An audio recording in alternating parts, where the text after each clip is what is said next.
All aboard the Gus bus, Michael. Can Gus Malzahn and Tommy Castellanos resurrect Florida State's offense in 2025 after one of the worst showings in program history last season? Stay tuned, as this is what we are talking about in this entire episode. Michael, we've got so much information to throw at you. For the first time, I think, in PTS history, we're going to have to break this one in half. Now, you guys know we get long-winded, we talk a lot, but we have a lot to cover here. Like our famed alumni, rest in peace, Burt Reynolds would say, we got a long way to go and a short time to get there because, Michael, it is officially August, which means Florida State football plays a game this month, man. I am so excited to be back. Like I always joke, I'm like a bug to a bug zapper, man. I don't care if we were 12-0 or 0-12 the season before. I'm an FSU fan, man. I cannot wait to get back into Doak Campbell Stadium and watch this team play. And so we got a lot of information to throw at you with these episodes as we preview Florida State's 2025 offense. Michael, I think the best way to do this is we're going to do a two-parter, right? I think the start, we'll do the architect. Yeah. And we'll do the system. And then part two, we'll break off into the personnel where we relate that system to the personnel and we go through each individual position group. But man, ton to talk about. Really excited about this episode. Before we do that, how are you, my friend? And thanks for joining me. Oh, thanks for having me, Jesse. Love it. I'm super excited. I cannot wait. I cannot believe that it's going to be August 30th, 3:30, Doak Campbell Stadium, Alabama. Man, if you don't got tickets, then, watch it on TV because it's going to be a great one. And I'm excited. I'm like you. I just, I ended the season sad, but now I'm excited. I'm ready for us to compete. I think, this might be a better season than last year. And as my friend Ricky Jenkins would say, we got a lot of fish to fry and a little time to cook it. I love it, man. I'm excited. I do think it's going to be a much better season. And there's a lot of things that we're going to talk about through these next couple episodes as we get ramp up because we have offensive preview. Then we're going to be doing a defensive preview coming at you next week. We have some final season prediction stuff. So we got a lot of stuff coming out, man. I'm excited because I feel like when you turn the leaf to this new season, you can finally just bury 2-10, right? I don't know how this season's going to look. I think it's going to look a lot better than that. I'm just ready to put that in the rear view mirror. And Michael, I'll tell you, I've been struggling, man, because I'm holding out hope. I got my Bama tickets. I got all that stuff. I wasn't planning on going. I had to take a day off of work. I'd still have to take 2 more days off. I'm like, I'm just on the fence. I probably need to list these things if I'm not going to go so I can be here to do our live shows and things like that. I'm still holding out hope. And then I get started with freaking jury duty this week, the week of the Bama game. So I'm like, man, I think God's telling me not to be in Tallahassee on that Saturday, to stay Lord here. Saying, stay your butt home. But that's okay because, like I said, we're going to want to jump on and do all kinds of content surrounding that game. So maybe that's just the will be done, and I'll be at home for that. But, man, before we jump into this episode, Michael, I do have a little bit of a big announcement here that I'm really excited for the 2025 season. Our friends at Alumni Hall FSU have returned to help out and supporting your guys here at Plant the Spear. So when we talk about the gear that you wore last year, Michael, we all probably have your favorite shirt. We all probably have your favorite hat. It's your lucky hat. I don't know about you, Michael. I change my clothes about 16 times a game if things ain't going well.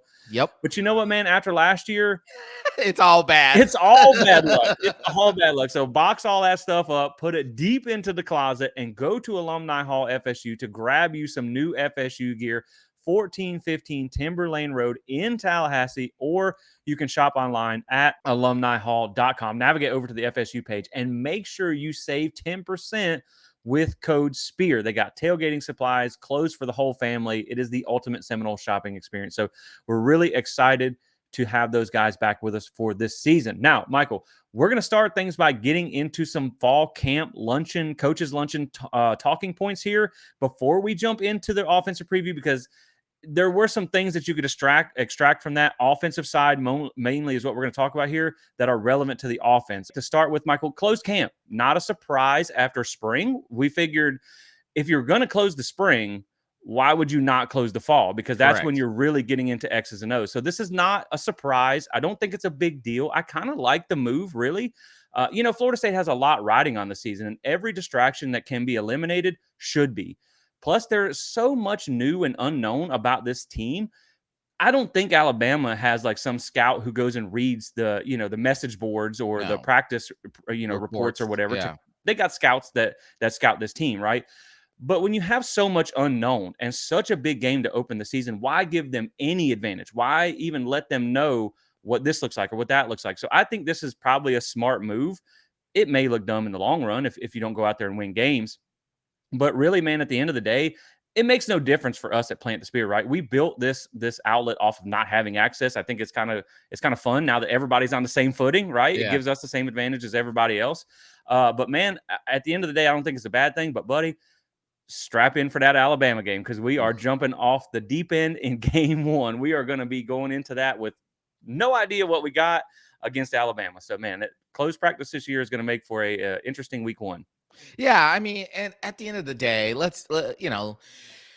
close practice, open practice, it hasn't mattered much, in the grand scheme of things. It's not like, the media is recording the actual play calling and the scheming and the play sheet and Alabama sitting there waiting. When is Plant the Spear going to release the film for the plot? Yeah, Like that exactly. that doesn't happen. And so, it really only affects the media members who actually get credentialed to cover those practices. They'll have to rely on sources and like you said, man, we built this thing on not even having access to all of that.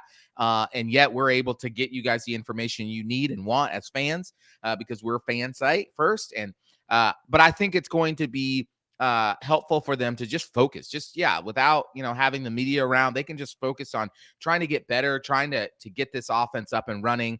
Listen, you can pull up UCF, Auburn, Tulsa, Arkansas. You can see Gus Malzahn's offense for Yeah. years. Yeah. And unless he's kind of reinvented himself coming to Florida State, there are going to be similar elements to this offense that we see there. So Alabama has enough tape on Gus Malzahn. They don't need the media members, but I do think, to eliminate the distractions and really just hone in and focus on what they can be this year, I think that's important for the team. Yeah, you're right. They got 20 years of film to watch. Now, things have changed over the years, For obviously, and, sure. it- and it's a personnel thing. But, talking about Gus, man, one of the other takeaways, Michael, we are so back. Gus Malzahn traded in the visor for a Bobby Bowden straw I hat. saw it. We I are couldn't back. believe it. We are back. I can't wait. I love it. It was just, of course, we're joking. That's tongue in cheek. But I thought that was funny as well. But one of the big takeaways that I had listening to some of these interviews were how big injuries were as a limiting factor in the spring. This is something Yeah. Gus talked about. This is something that Herb Hand talked about. Really mentioned that it was kind of hard to build continuity in the spring with so many guys being Yeah. out with injuries. But one of the things that they did say was that summer was really big for them. It went really well in kind of building that continuity. What that does, and something they talked about, is that this puts a lot of emphasis on fall camp, right? This is going to be a sprint to get this team ready for Alabama because you had held so many guys out of spring. Now, granted, the good thing is it sounds like you're pretty healthy as of right now coming Right. into fall camp because you were precautious with your players there and your rehabs. But man, to hear the impact that spring had with all the injuries kind of raised my ears a little bit because, again, with so many changes, we were like, man, spring was going to be crucial to getting this team where they want to be. So, man, that was something I thought was interesting. Well, yeah, I mean, you think about it. They weren't able to practice. Like, they didn't have a full-fledged offensive line. So they were Yeah. playing with a lot of the backups. So you weren't able to really see, like, is this line gelling? Do we have the right set of people? Like, I mean, I'm sure they believed in the recruiting and the transfer portal players that they got, but the offensive line was probably one of the biggest elements of injury, that really the spring took away from was you use those, well, I think it's 16 practices to get that line to gel, to begin to do that, so that when you come into fall camp, they're already ready kind of to go. So I do think really part of the first set of practices here in fall camp is really kind of like a spring-esque to Yeah. get an acclimation that you missed out on. So you have to hope that they can accelerate what they would have done in the spring now in the fall so that they don't miss out. They have 25 practices to get ready Yeah. for Alabama. And so I imagine that those first couple practices are, hey, let's just gel. Let's just try to get all the injured players back up to speed, make sure all the summer conditioning is working out and doing all those things. So we'll see how that pans out. Yeah, I did hear Gus say something. I think it was something around 14 or so practices they have before they start going against scout teams. So it's Yeah. really like kind of 2 weeks of just install and prep, and then Drill 2 weeks for yeah. Alabama. Yeah. Some of the other things, man, obviously there was a very limited viewing period in the first practice. Didn't get to see a whole lot. What I did see, though, Croman does not look like a freshman. Bro looks like a 40-year-old vet that's played in the NFL and Yeah. probably lifted gorillas. Like that dude, I already had him near the top of the depth chart. I think, Oof. man, very excited to see him. We're going to talk about that later in the running back preview. Another shout out for Javon Boggs. I want to talk about that when we get to the receiver part. But man, Deuce Robinson shouted him out as well. That's now 3 players and some coaches who have brought Yes. him up. Really getting excited about Javon Boggs here. Herb Hand, this is going to be music to your ears and mine as well. I know this is one of your biggest complaints last year, mine as well. Herb Hand, during his interview, said, look, I like to have depth, but he said, I'm a ride or die type of guy, and he does not feel the need to rotate just to rotate. Thank you, Herb Hand. So Thank he's you. basically like, let me get my 5 on there. You know, if there's an injury concern or you want to rest guys up for the course of the season, sure, we'll rotate. He said you want to have about, 8 or 9 guys that you can trust. But I mean, as far as that starting 5 goes, man, if you get them together and you get them gelled and playing together well, there's no reason to substitute. And I love to hear that. Oh, I love to hear that too, because 5 in the hand is better than 8 in the bush. I mean, Right. clearly and period. Like, I mean, I understand you want to develop depth. I understand you want to make sure you have backup players and cross training them. I understand all that's important. But when we get into a game, man, I want to know we got 5 guys that we are riding and dining with. And unless one of them gets injury or they're just getting blown up after blown up after blown up, we're not rotating. And I think that was a problem. I know in 22 and 23, it worked out well and all those things, but really, man, we saw the downfall of that last season over and over again. Yeah. There was no consistency. So 5 in hand is better than 9 in the bush. I agree. Couple of last points here that I got. Luke Petitbon is a dude. That's kind of Yes. what he said. He's everything you want him to be. Good leader, not afraid of confrontation or to hold people accountable. Man, I think that's what you got to have, right? You got to Yeah. have guys who are not scared to kind of get up in your face and not accept anything but the standard that needs to be set. And so that's really encouraging because we had heard a lot about Luke Petitbon. He was one of Yeah. my top impact players this year at center. Really excited about that. One other thing I thought that I like Herb Hand, man. I like listening. He's a football guy, right? I love listening to him talk on the tempo. One of the things I thought was interesting, right? They obviously want to run a 2-minute pace the entire game to wear teams down. But one of the things he says, we don't want to hurry up to screw up. And Yeah. I like that because it's like sometimes you don't want to try and run so fast you trip over your feet. That's right. And so it sounds like this is a calculated approach, right? You want to go as fast as you can, but do it as efficiently as you can. So I really liked hearing that as well. One other thing that I heard from Tim Harris, wide receivers coach, is they're working on contested catches and perimeter blocking were the 2 main focus points coming into the fall and what they worked on over the summer. So those are good things to be working on as well, because you're going to have some jump balls with Deuce Robinson. You're going to have to go get some of these passes that they're going to throw. And then obviously with the Gus Malzahn offense, that perimeter blocking is key. So, man, give me some thoughts on those 2 things and we'll jump into the offense. Yeah, no, I really think that's super important, and I do think the Herb Hand quote about we want to go tempo, but we don't want to go so fast that we're just messing up. It's important. Tempo only works if everybody knows what they're doing, right? It'd be like trying to put a pizza in the oven super fast and never turning on the oven. The pizza is just going to stay there. It's just going to be bad. But if you understand that, hey, I got to put this in the oven, I got to turn it on, I got to put it at the temperature, get it ready to go, got to preheat, all those things, that pizza is going to be a great. Same thing with an offense. Everybody knows where they're supposed to go. You're only making in a tempo like offense, you're only making 1 to 2 calls that everybody should know pretty quickly. So you're not going on a gambit of plays. You're not really switching up the offensive formation too much on tempo. So if everybody's on the same page, then you're able to get in that. That's how you wear teams down. And listen, I complained about this so much last year about the wide receiver blocking. I mean, my gosh, we had 5, 6 people blocking, 6'1" people. Like, come on, like we've got to be better than this. So I was excited to hear Tim Harris talk about, especially the perimeter blocking. Like that is the only way. That's one of the big ways that this offense flows is through that. Yeah, and then the last thing that I did want to talk about, I said we were going to keep it offense only, but one thing I want to give a shout out to a defensive coach here, man. I said I love Herb Hand. I think Pot Roast might be my favorite. Some of the clips coming out of fall camp, like those boys playing for Odell and Pot Roast, they might have PTSD by the time the season's over, because let me tell you what, there was some butt chewing, some things that had to be bleeped out of film. I need it. They needed it. I need it, man. I love that type of coaching. I mean, they were not letting them slack up a bit. And, one of the things that I can't say what he said, but he was going after James Williams, a guy that he has a really, really close relationship with him. Man, he was on his behind about all you can do is rush the passer. And there were some other words in there that I won't say, but man, that just shows you how hard they're pushing these kids, Yeah. whether you're friendly or not. They're Yeah. pushing these kids. So, man, I loved hearing that type of coaching from Pot My Roast. favorite part was when, because it's hot and he goes, Yeah. this time, this is the time we play the game. He's basically saying we play Alabama at 3:30 and you can't be tired. You Yeah. can't be tired. And I was like, yes, coach, get him. Yeah, exactly. So I loved hearing that type of stuff, man. And really an overarching thought, man. I think this is going to be such a big upgrade at the coaching staff that you're going to see things do better. So, Michael, let's jump into this offensive preview.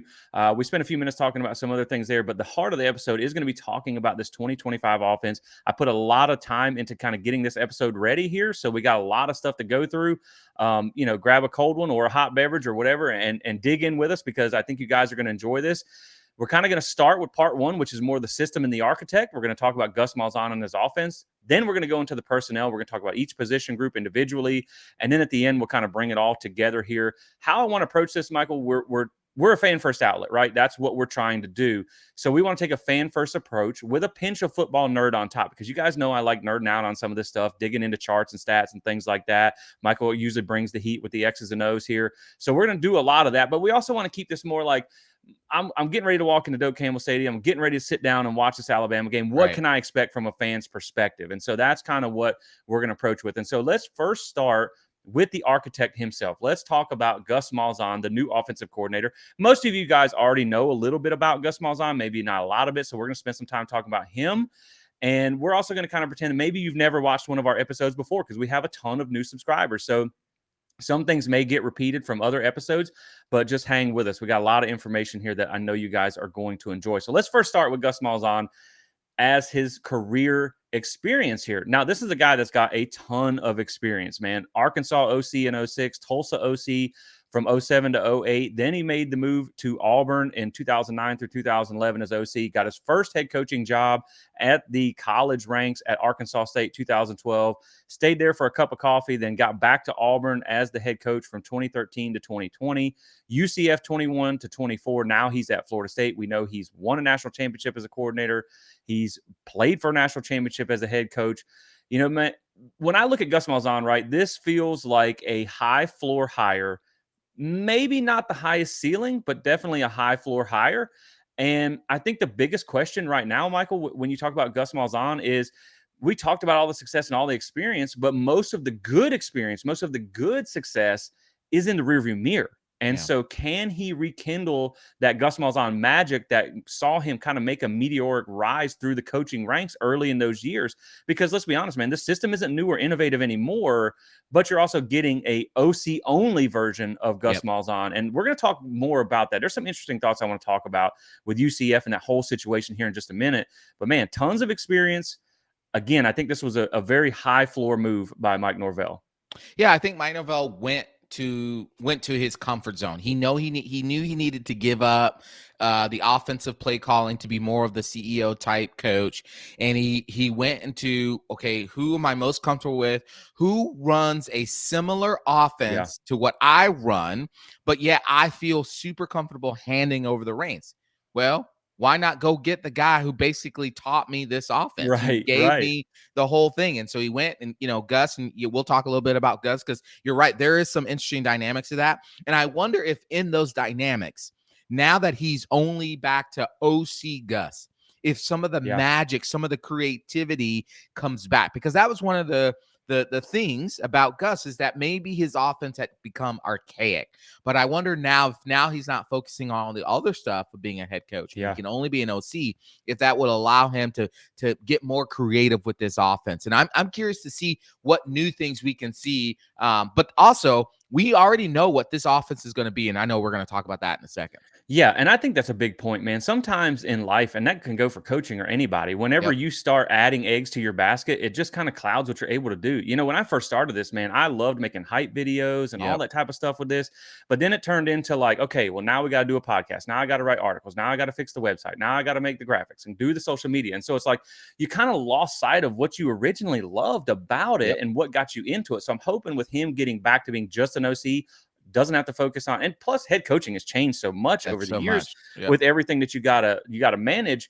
I think this is going to be a good situation for Gus, but we're going to talk more about that in just a second. So let's start by talking about his career highlights by the numbers here. Now, these are going to be more of, we're going to break it down between head coach and OC. We're going to focus in on UCF next, but as a career here, Gus Malzahn has a scoring average of 31.9 points per game, averaged over 30 points per game in 12 of 14 seasons as a head coach. Scoring average as an offensive coordinator only. I thought this was kind of important to break it off because this is when he's not managing head coaching duties. Averaged 36.2 points per game, and they averaged over 41 points per game in 3 of 6 seasons, Michael. This is crazy. And really, I had to highlight this. When you look at that '08 Tulsa offense, Yeah, that offense was they wild. scored 87 touchdowns. Oosh. They had a 5,000-yard passer, a 1,200-yard rusher, and 3 1,000-yard receivers. That is just absolutely insane to have those kind of numbers. Michael, we've basically had 1,000-yard receiver, I think Tamorion Terry, in like the Yep. last 7, 8 years, and they had Yep. 3 in 1 year. Now, are we going to get that type of Tulsa offense? That I don't know. We'll just have to wait and see how things pan out. But I thought it was important, like I said, to kind of break this down. But what this tells me, right, is when you're looking at 12 of 14 seasons as a head coach, you averaged over 30 points a game. 4 of 6 seasons, you averaged over 30 points a game as a coordinator. 3 of those were over 41 points per game. One other thing that I noticed too is almost every single team Gus went to got immediately better. Arkansas in '06, when he was the offensive coordinator, they went from 4 wins to 10. Tulsa in '07, they went from 8 wins to 10, then 11. Auburn, they went from 5 wins to 8, then 14 in the national title. Arkansas State, they went the same, but they still went from 10 wins to 10 wins. Auburn, they went from 3 to 12 when he took over the title, or when he took over as head coach and went to the title game. UCF did go from 6 to 9, but they had been better under Scott That's Frost right. there. But man, everywhere he's went has seen this immediate jump in wins. Now, granted, it probably came with some other coaches too, but I think what you're looking at here, man, is like this system can work, and it can pretty much, you can almost, not always, but almost take to the bank, averaging around 30 points a game. And when you're talking about in the college game nowadays, if you have a decent defense, 31 points per game should win you some games. So, man, the track record speaks for itself. Like, it's probably not the most prolific offense. Like, maybe you're not scoring 50, 60 points a game, but I feel like you can feel pretty confident that you're going to get close to that 30-point mark. Well, I think too, in this common era of college football, like you said, if you have a decent enough defense, 30 points should at least have you in the game in the fourth quarter, right? Exactly. That you Exactly. should be able to, you should be winning a higher percentage of your games than losing a higher percentage of game when you're averaging 30 points a game. Especially because Florida State plays in an era where now, yes, almost everybody's spread out. You have very few just, kind of compact, downhill I formation teams. Everybody's kind of running a version of that out of the spread formation. And so Gus Malzahn offense is different because not only is it spread, not only is it downhill running, but it's also tempo. And I know we're going to get into that in a second, but all of that plays into the factor of it being able to score points because teams just cannot adjust as quickly.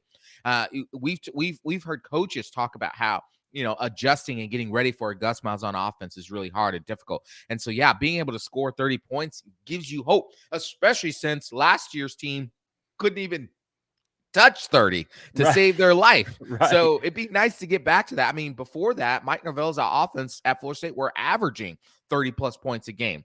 We did a whole episode around how when they scored 30 plus points, the record of Florida State in those games are pretty good. So it's good to see that historically, 12 out of the 14 seasons, 3 out of the 6 seasons scoring 40 plus points as an OC, 36.2 points a game. That gives me hope that that trend will be able to continue with Florida State. Yeah, and I mean, like you said, in the modern era, you're not going to win with 20 points, right? I mean, it only took us 11 games to score over 21 points last year.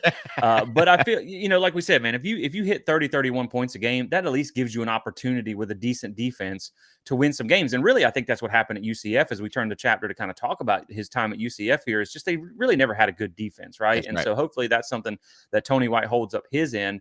But like I said, man, I feel like, again, when you talk about that high floor higher, if you could guarantee me about 31 points per game, I'm going to feel pretty good about where you're at the Yep. end of the 31 points a game last year. You surely wouldn't have been 2-10. That's for Nope. sure. But let's flip over and talk about some of his time at UCF because that is the most recent data that we have to go off of. And so when you talk about his time at UCF, there's some interesting things that I want to bring up in this conversation too. Now, this was from 2021 to 2024. He averaged 31.6 points per game, averaged over 30 points per game in all 4 seasons. So again, this is what we're talking about. You should feel pretty confident that Gus Malzahn can go out and get you 30 points per game. Obviously, that's not 30 points in every game, but you Right. feel good about getting close to 30. 3 top 20 total offenses, averaging around 452 yards per game throughout his whole time there. Now, I feel differently about total offenses than some people do. I don't really care about yards. I only care about points. So that doesn't really excite me a whole lot, but it tells you that they're able to move the ball to get in scoring position. Correct. 2 top 20 in yards per play and during his time at UCF, they averaged 6.5 yards per play, which is really good. Top 10 rushing offenses, averaging 225 Oof. yards per game. And so when we talk about 3 top 10 rushing offenses, do keep in mind here, Florida State has finished top 15 once in the past 5 years in Mm. 2022. So the rushing offense, again, is one of those things that you can take to the bank here. Now, the caveat to this offense is he has only had one top 50 passing offense in the past 8 years. Yeah. So that is a little bit tough there. You just kind of got to know what to expect, right? I think Yep. that's kind of why we're laying this out for you to have the expectations. The pass game is mostly there to provide explosives and to enable the run game. That's the important part. So I do want to spend a minute, and I'll kick it back to you on this, but I do want to spend a minute talking about Gus Malzahn at UCF because I feel like there's so many people that look at that as just an absolute kind of failure of a tenure. But at the same time, I think it's important to first say, like, I don't particularly care about what he did as a head coach because he's not the head coach here. So his Correct. head coach record doesn't really make a hill of beans here. But there's been some stuff that recently come out in the past week, and this is kind of what I'm Yeah. aiming at, where he talked about the challenges at UCF. Look, they had to make the jump to Power 4 in year 3 while only getting a half share of That's revenue right. the first 2 years in the Big 12. Every G5 team that made the jump from to the Big 12 that year, there were 6 of them. Every single one of them finished with a losing record. It was That's right. not just UCF that did it. They had won 9 games and finished top 3 in the conference the previous 2 years. His first year in the AAC, they also played against Cincinnati, who was the first G5 team to ever make the playoffs. That's Houston right. went 12-2 that year. 2 of their 4 losses were a close game against Louisville, who was obviously outmatched as a Power 4 team, and that Cincinnati playoff team. They even beat Florida in a bowl game. So they were 9-3 in the regular season in 22, and they were only 9 points away from being 11-1. They lost, I think, the Navy by 3, and Yeah. they lost to Louisville by 6. So they were really close to being 11-1. But then, of course, you had to make the jump to the Big 12, which is a whole different animal Right. here. In 2024, the worst season that he had, they had quarterback problems, Michael. And granted, he wears some of that blame because That's he's right. in charge of shaping the quarterback room.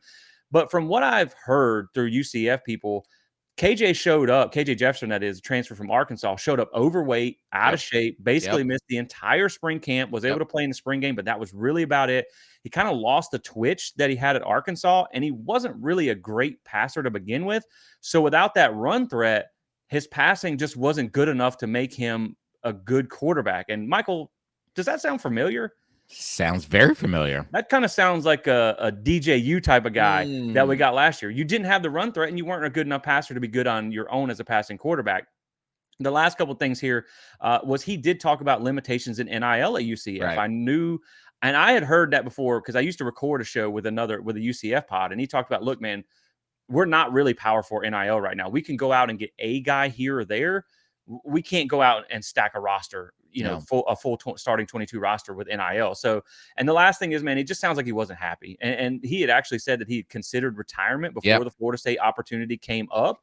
And so I just wanted to say all that to say, when you talk about the tenure at UCF, there were some limiting factors there. The offense was still pretty good while they were there. They struggled on defense.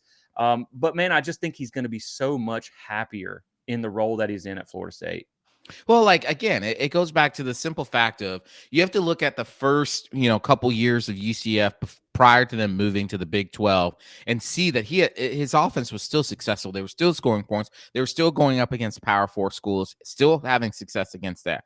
Yes, he does talk about the fact that they were limited on NIL. They were limited on the rev share for the media contract. So they were only half. And he was saying it was going in his quote about it was going in a direction that he didn't feel like he could fix because of where it was at, that it needed new blood, a new thing. And he said, and I quote, he said it was either retirement or this job. That's what it was. Yeah. And so, Mike came along and said, hey, come back, come to Florida State, come with me. All you're going to focus on coaching. You're going to be an old school football coach, like Yeah. he always says. Yeah. And he doesn't have to go on the road to recruit. He only does recruiting on campus. So all he's doing is sitting in the lab, coming up with concoctions of plays and that Right. system. And I think that's what makes Gus Malzahn magic is Yeah. he has if his brain can release all of the recruiting and donors and all like that stuff and just get into football, I think that's why I'm getting excited about the resurgence of what a Gus Malzahn offense can do for Florida State. Exactly. And that's not a dish on UCF. That's No. to excuse maybe some of the things that did or didn't happen there. It just goes to show you that there are some things that maybe don't get talked about as to why Right. it didn't go so well. But I agree with you, man. Like you said, I think getting back into the lab and just having this be his sole focus, again, like we talked about, the last time Gus Malzahn and Mike Norvell were on the same sideline, they were breaking records in Tulsa. Exactly. So you would hope that this would be a good move for him to kind of rejuvenate the excitement of just calling plays, man, and getting back to your roots. And so I'm excited to see it. But the offense was still pretty good at UCF. And so let's move in. We've talked about the architect himself. Now let's talk about the offense that he runs. And we'll get into some offensive philosophy here. But Michael, what better way to start than hearing it from the horse's mouth? So I'm going to play you a quick clip here from the introductory press conference for Florida State by Gus Malzahn, where he talks about his offensive philosophy. I'm a big believer you got to run the football downhill. It makes everything better for as far as pass protection, better on the quarterback, everything. I think the big thing is just the emphasis of the downhill run game and being committed to it. We're gonna play fast. I think that's the number one thing. We're gonna play fast. We're gonna run the football, downhill, and we're gonna throw it vertically. And really, when we talk about that clip, it comes down to the three things, right? Run the football downhill, throw it vertically, play with tempo. That is That's what right. his offense is really based on. So let's kind of talk about the philosophy here. We want to give you some kind of high level, but also get into it just a little bit here with what to expect from the Gus Malzahn offense. And Michael, I put together a couple of some top talking points, right, for what I feel, because I've taken pretty much a Gus Malzahn masterclass over the past week or so trying to get ready for this episode. And so when you talk about this, Malzahn's offense is based off the old school wing T from his days in high school as a coordinator. Because really, man, a lot of the innovation in offense comes from the high school ranks, and then it works its way up to college. Then it makes its way to the NFL because you can kind of take some of those chances and risk in college. Michael, I remember back in my days, I graduated high school in 06. I remember my days, right before I got there, our offense ran, it was the wing T. Yep. And so that was what we were built off of. But coming off of that, man, but it's a more evolved version of the Yep. wing T. That's basically And he has adapted over the years. I mean, it's still based on the same basic concepts, like we said, the downhill run game, the deep shots in the pass game, and pushing the tempo. But it's still kind of based out of that same, same thing. But he has adapted over the years. It's not the same thing as just a regular straight up wing T offense. This system falls into, again, what we call here the smash mouth spread. Basically, it is a power running approach with the space creating aspects of a spread offense. So they spread you out and then they power run. It's not 3 yards in a cloud of dust necessarily anymore. It's spread you out and see if we can go for 30 yards in a cloud of dust. So, Michael, contrary to the popular saying, this old dog can learn some new tricks. So Gus has learned a few along the way. Some of the big proponents here, man, is having an athletic quarterback is a big part of what makes this offense work best, right? It forces the defense to account for extra run threat, oftentimes giving you a numbers advantage in the box, which does help create those mismatches elsewhere. We've seen this offense take more of a power running approach with the quarterback. When you talk about a Cam Newton, we've seen more of a zone running approach when you have the smaller quarterbacks like a Nick Marshall, John Rice Plumlee, probably what you're going to see from Thomas Castellanos. I mean, I don't think you want a 5'10", 190-pound quarterback running quarterback power on the goal line. Right. But he does have different ways, depending on the quarterback's skill set, to get them involved here.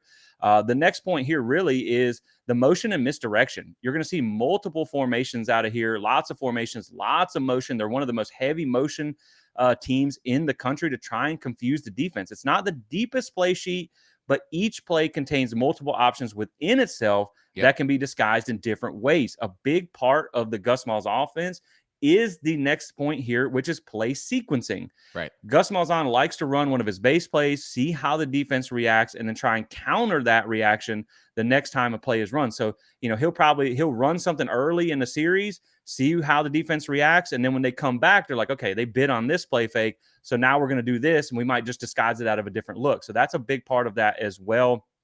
And then, of course, is tempo, the last main topic here. He actually calls his offense I think it's what the HUNA, the hurry up, no huddle offense is technically what it's called. And it's tempo, man. He's on record saying that he does not care about time of possession. He only cares about offensive snaps, and the more, the better. So the three main principles of the hurry up, no huddle offense is to speed up the game. It's like a fast break offense in basketball, but for the entire game. He wants to control the tempo, get the defense out of their normal routine, and limit substitutions. He wants to lengthen the game. A faster tempo means more plays means more chances to score. But Michael, as you know, that can backfire. That means you can either win by 50 or lose by 50. That's right. And then the last thing here really is just to mentally and physically wear down your opponent. Look, it only works if your players are in great shape. So that's one of the biggest keys to being able to run this offense. But it's about putting constant pressure on your opponent. Look, they basically aim to run a 2-minute offensive pace the entire game. Even late in the season when teams are tired and beat up, the punishing style of offense, it doesn't let up on you. And so that's really something that's been difficult for teams to prepare. But this style of play is demanding on the players. So like we said, it is critical that you be in the best shape possible. And so, Michael, I'm going to play one more clip here, and then I'm going to throw it back to you because we're going to talk about this offense. And some of you guys might think, well, you're trying to polish up a Gus Malzahn offense because, again, this is you're a Florida State podcast, and I get that. But don't take it from us, Michael. Take it from one of the best defensive minds in the game, Kirby Smart. And so I'm going to play you a quick clip here of Kirby Smart. This was a long time ago. I'll admit that. Back in 2016, he was asked about facing Gus Malzahn's offense at Auburn. The tempo would be first. Physicality would probably be second. They're extremely physical, which a lot of people don't give them credit for, but they run the ball downhill and they spread you out and throw it around the field. So it's frustrating because they use tempo to help them. Well, every tempo is different. The tempo is not just tempo. There's tempo. There's mostly zone teams, and then there's some tempo teams that really run at you. And these guys, they do that. And it seems like every time I've ever been part of a staff playing his offense, it's the end of the year. You see him beat up, and they just want to beat you up. And Michael, that comes from, again, one of the best defensive minds in the game. And so he talks about the challenges of preparing for this offense. So, Michael, I got some other thoughts here, but I want to throw it back to you. Give me some thoughts on this Gus Malzahn offense, some of the concepts and things that they employ, and kind of how this thing works. Yeah, absolutely. Again, for you walking into Doak Campbell Stadium, for those of you who are going to be there and those of you going to watch this on TV, you're going to see an offense that looked very similar to what you've been seeing for the last 5 years. So let me just go ahead and get you prepped. That you're not going to see some totally different thing. You're not going to see like the go-go where we have, two running backs beside the quarterback on one side of the quarterback, like with a Marion offense, unless Gus has adapted some of that. But you're not going to see that. You're going to literally see a lot of what you saw Mike Norvell call, because Mike Norvell adapted and basically adopted Gus Malzahn's offense. But what you're going to see is you're going to start hearing this term a lot called the Power Four. Okay. The Power Four is really, it's a 4-side 4-by-1. So you're going to see 2 wide receivers, maybe a tight end and a running back all to one side of the play field, and maybe a wide receiver to the other side. You're going to hear a lot of that. Gus loves the Power Four because it gives the ability to then move that running back, because remember, it's a smash mouth downhill offense, to move that running back into that direction. Now he's going to use, as Jesse said, he's going to use a lot of motion and misdirection. So much. That play sheet is, we wouldn't call it the deepest of play sheets, but man, it is deep in motion. They run a lot of motion. You're going to hear words like jet motion, which is you're going to be running a slot or maybe even a wide out just straight through the backside of the offensive line, and jet motion, right? You're going to see a lot of what we call split zone, where you see a tight end maybe move from motion from one side of the offensive line to the other side, but then when the ball is hiked, come back and block that back end defensive end or corner that's coming on a blitz there. You're going to see a lot of that stuff. You're going to see movement of the running backs, because all Gus is trying to do is trying to get the mismatch. Where can he find the mismatch? Where can he put his running back or his wide receiver or the quarterback in the best position to make the play? And they're looking for mismatches there. And so this offense is really cool. It's really like, man, you have to like really pay attention and watch it to see what it's doing there. But it can be the very basis of the game. If you're watching this, is don't get caught up in the misdirection. Okay. Because it's either going to be a run, a deep shot, or some kind of east-west pass that then evolves into a screen, and you got bubbles, you got all those things that you're looking at. But really, the crux of it is Gus wants to get a north-south running game going downhill. Yeah, and like you said, we're not going from the triple option to the air raid. Right. But it's a 60-40 run pass. So you're going to see a little bit more run there. And that's one thing that Gus talked about. When he talks about this offense, he said, look, you have to commit to the system. And that's one thing that might get a little bit frustrating for us as fans. He says, look, the core principles here, you can't abandon those. For this system to work, you got to commit to it. And so there may be times where you're like, throw the ball, you know what I mean? There was times last year with Mike Norvell where you're like, run the ball, dude. What are we doing? We're on the goal line. Clemson, I think he threw it like 4 times straight inside the 5. Like, what are we doing, man? So there might be some times where you get frustrated, but it's all about the 4-quarter picture, not picking out like one series and saying you don't like this, that, or the other. But it's very similar. And it's funny, actually, in the Gus Malzahn, I know I'm going to call him Gus Norvell at least once. In the first Gus Malzahn clip that I played, actually the first part that I cut off was him talking about how they're so similar in offense. They have a lot of the same terminology, a lot of the same concepts. Both coaches have different wrinkles, right? But it's made it an easy transition, which is another good thing when you're kind of limited in spring camp. Absolutely. And the other thing I just want to say real quick, going to the no huddle part, is just the desires to wear down the teams, right? To get you in the fourth quarter, you're beat up. They're still got a lot of conditioning energy ready to go. The biggest aspect of this, and we talked about this in the pre-show, Jesse, is first down. Now, in any offense, whether pro style, whether option, whether pound and ground or air raid, obviously first down is always important. But there is no offensive scheme, in my opinion, where first down is most important than this no huddle, up tempo Honda offense that Gus Malzahn runs. First down is insanely important because when they get a positive play on first down, that's when the tempo gets started. That's when they it's like a snowball. But if you go back and watch the film, when they don't get a positive outcome on first down, the chances of them converting to a next first down or a touchdown drops astronomically. Not even just like, on a normal, and when we say third and long, right, we're talking, 3rd and 6 yards or longer. On most offense, a third and long, there's probably a 20-ish% chance of conversion rate, right? 20 to maybe 30 if I'm being really generous. On a Gus Malzahn offense, the conversion rate of a third and long is like 15% or less. It is insanely important that they do well on first down. Yeah, you're right. And I mean, a negative play is a torpedo to a tempo team. Yep. And then also, this is not a drop back passing offense. So if you get them in third and long and you take away an option of a run, unless you're just trying to like get what you can get and kick a field goal, you're in a bad position because this is not a drop back passing offense. Last thing I got here, a couple of other keys to this offense is coaches have to be able to make quick decisions. Play calls have to be able to put in fast enough. They don't slow down the offense. You got to be able to make audibles on the fly. I think it's also going to help having a quarterback who is familiar with this offense and having the now radio communications. That should help speed things up as well. But some of the adaptations over the years that I just want to talk about why this is a little bit different from a wing tee. The first one is incorporating more of the spread looks and to create a lot of that space. Typical wing tee is more of a tight formation, and you'll see a lot of that in this offense. We saw a lot of that in the early days at Auburn, a lot of really tight sets, nub formations, and things like that. But at UCF, man, he really has started to spread the field out. It's not uncommon to see the receivers outside the numbers on both sides. And so he really does that a lot to get that space.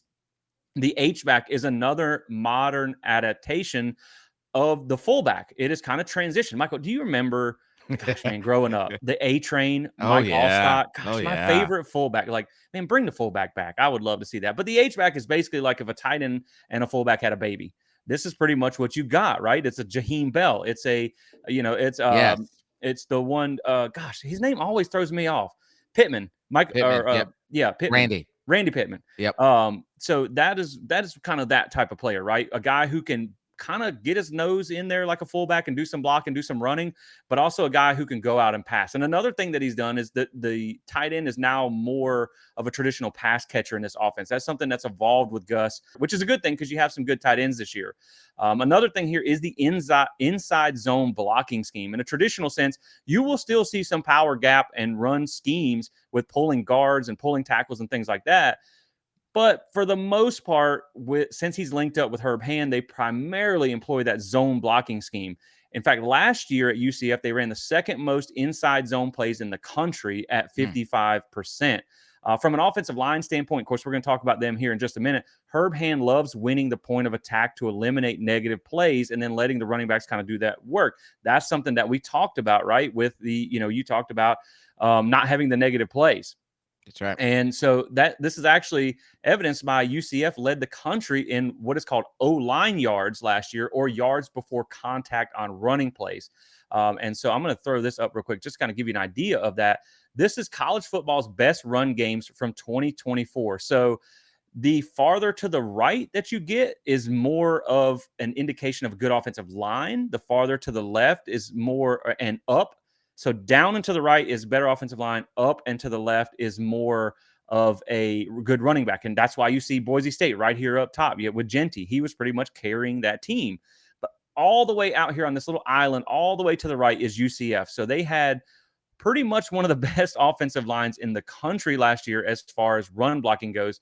So man, that's really encouraging stuff there. And Herb Hand likes massive dudes. I mean, the offensive line here has a combined average weight of 324 pounds. So liking what he's done there, but we're going to talk about that in a second. But man, the last thing I got here for this offense really is it can be effective, right? It can, but it requires guys to do their jobs across the board. The blockers got to make their blocks. The quarterback has to make the right read. That's huge. The ball carrier might have to make somebody miss in the hole if you get singled on a guy, on a linebacker or something like that. You're going to need those receivers to secure the blocks on the perimeter, because when it works, it's a beautiful machine. That's right. But any weak point can cause this thing to turn into a negative play. RPOs are another big part of this that helps them hit explosive plays in the vertical pass game.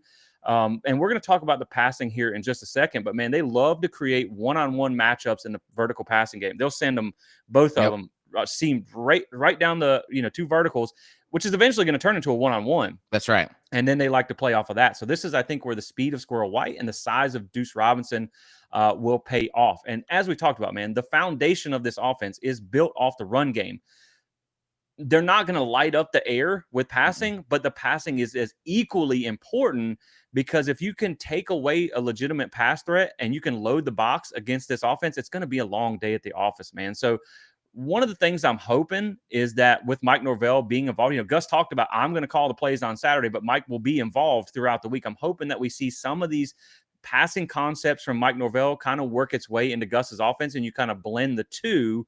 But man, I think really to wind out the talk on Gus here is the main questions I have for this season is, can a rejuvenated Gus Malzahn get his spark back that made him one of the best play callers in the game? Will Florida State be able to do the things required to make this offense successful? Good offensive line play, good perimeter blocking, a quarterback who can make the reads. Can Herb Hand finally be the one to fix this offensive line that's been FSU's Achilles heel for a decade? Yeah. Can Tommy Castellanos be that trigger man for this offense? Can his passing be good enough? These are questions that have to be answered as we get into fall camp. So, man, that's going to be pretty much it for my thoughts on Gus and the system. There's a lot of what ifs, but there's a lot of, man, if it works, it could be really good. Yeah, absolutely. And again, I think you make a great point about the partnership between Gus and Mike Norvell, because Gus is that, again, smash mouth, downhill, vertical tempo. Yes. Mike has taken this offense and added a little bit more of a passing component to it as well. Mike still has always been, he wants to run the ball. He wants to be successful at running, and he wants to complement the run game with the pass game. That philosophy hasn't changed, but Mike has added in a little bit more of a passing concept that's not just vertical threat or east-west, but even looking at some in routes, digs, some slot. One of Mike's favorite calls is the slot fade. He loves the slot fade, which is, that slot receiver kind of lined up closer to the the offensive line, kind of going out and up on a vertical route. He loves calling that slot fade. I mean, we saw that to Keon Coleman how many Yeah. times in Yeah. 2023, right? We obviously we tried it last year. It did not work with Yeah. DJ. If he called slot brick, we probably would have got more of those touchdowns. Yeah. But I think hopefully Mike Norvell partnering with Gus in this will be able to give Castellanos a little bit more options in the passing game that will accentuate his passing ability and not be a hamper to it. Yeah, let's actually talk about that passing offense now, and before we get into some personnel talk. And because when you talk about the Gus Malzahn passing offense, look, it might not be the most fun thing to talk Right. about, but as we said, man, it is a very critical part of this offense. And so when you look at the 10-year average, this is what I put up here, kind of getting some of the new, some of the old, a 10-year average here. It gets kind of hard to get quality stats the farther back in the rearview mirror you get. But when you look at just from an offense as a whole on the pass side here, you're looking at about 364 attempts on the year, average of around 28.2 attempts per game. So they don't throw it a ton. In 2022 was the high with 451 pass attempts. Now that was a lot. That's more than Mike Norvell has had in any season at Florida State. The low was 289 in 2016. In 2016 and 15, man, they did not throw the ball hardly at all. It was something like 20 attempts per game here.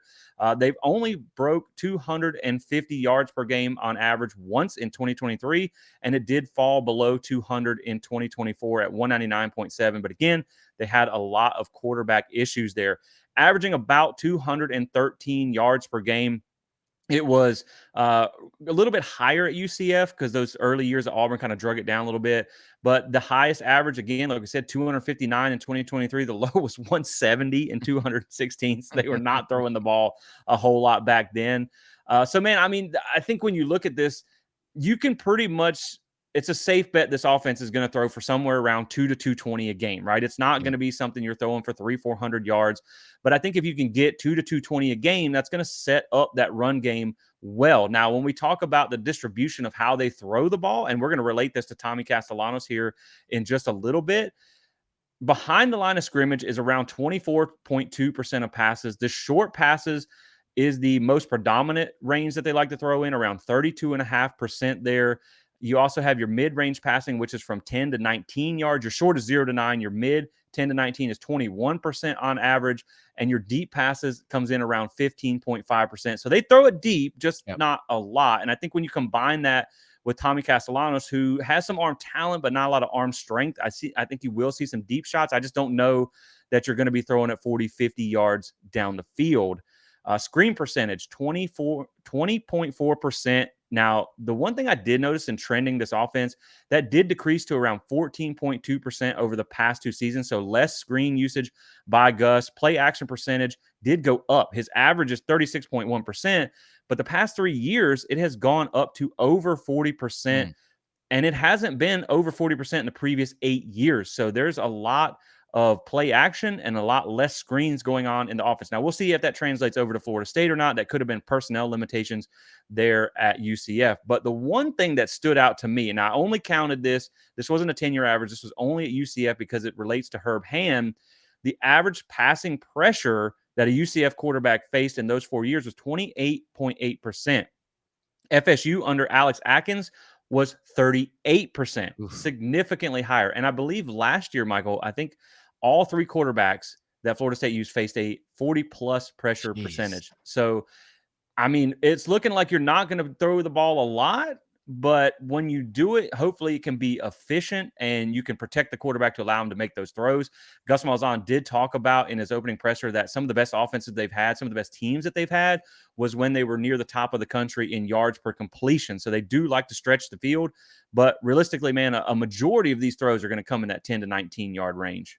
Yeah, they're gonna get you side to side because what they're trying to do is stretch the defense out. So you're gonna see a lot of these bubble passes, these bubble screens. You're gonna see a lot of these, throw to the sideline and then have one person have one receiver block while the other comes up in. There, you're gonna see a lot of like little in routes, a little like slants. You're gonna see stuff like that. A lot of RPOs are gonna be in this offense as well too, which I personally love. I love the RPO scheme because it gives you run pass option. It gives you 3 options in one. You got 3 different things that you can do all within a trigger that Castellanos will be making there. But then you're going to see some downfield stuff, because the downfield stuff actually, it kind of releases the defense. It kind of forces the defense to stop crowding the box. Early on, when they run, when those passes are short, the defense starts creeping up. Yeah. You got bump coverage and all like that.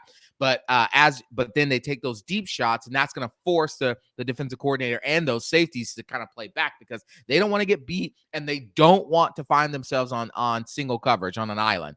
And so you're going to see that, which then allows them to go back to that pounding run game. Yeah, a couple of the games that I went back and watched, and I meant to say most of it's coming between 0 and 19 yards, Yeah. because they do a lot of that short stuff like you talked about. But sometimes, man, they come out right out of the gate. First down, first Boom. drive of the game. Boom, they're throwing it 30, 40 yards over the top just to try and back that defense off, to keep them Yep. honest. And that's what you got to do to kind of set up things for the run game, because people are going to be keying on the run right out of the gate. So again, not really a prolific passing offense here, but it's functional. And I think that's what you need. And when you look at Tommy Castellanos, averaged about 172 yards per game as a passer. If you remove the Syracuse game, because he only played half the game, that kind of skews his average a little bit there, it's around 193 in 2024. So again, it's a pretty safe bet to expect you're going to throw for somewhere around 200 to 220 yards per game. But can that be enough to open up things for the run? And I think that's the important conversation. And so that's talking about the passing offense, which leads into the quarterback position and Tommy Castellanos, which is going to be a huge part of this offense for 2025. But Michael, we have already talked a lot about this scheme. We've talked a lot about Gus Malzahn. You know how we do here at Plant the Spear. Right. We can't talk about anything for 10, 15 minutes. But we don't want to run you guys 2 hours either. Right. So we have some other things that we have planned. We're going to break off part 2, the personnel part, into a whole separate show. So make sure you stay tuned for that. We're probably going to be recording that on Monday. We're recording this on Friday, so it'll be kind of back to back here. We'll get that out as soon as we can. We just want to make sure we do you guys a service of giving you the coverage that you deserve. And we want to be able to do our fair part of talking about everybody on this team. So what we'll do in that next one, we'll go through each position group. We're going to talk about the quarterback. We're going to talk about the offensive line. We've got some advanced stats and things that I know you guys are going to enjoy. So make sure you check that out again next week. Hit the like and subscribe. Tap that notification bell so you guys can be notified when that episode drops so you don't miss it. Michael, if you guys are loving this content, if you're feeling inclined to join the PTS tribe, you can hit that join button. We've had some people have some struggles here with this. You were able to subscribe on the iPhone, but some people are having to go to a browser like your Safari browser and then open it up in a desktop tab. So I just wanted to give you guys that information. If you are interested in joining the PTS Drive to help further support what we're doing here, we got some fun things planned up. We got some giveaways. I got some tickets I need to do some giveaways with too as well. So a lot of exciting stuff coming up. Check out plantthespear.com. We've been dropping some articles. We're going to try and get all this stuff into article form as well. Rate and review on the podcast helps us reach more Noel fans. And so, Michael, that's going to do it for part 1. Make sure you check back for part 2, and we'll catch you guys on the next one. As always, go Noles.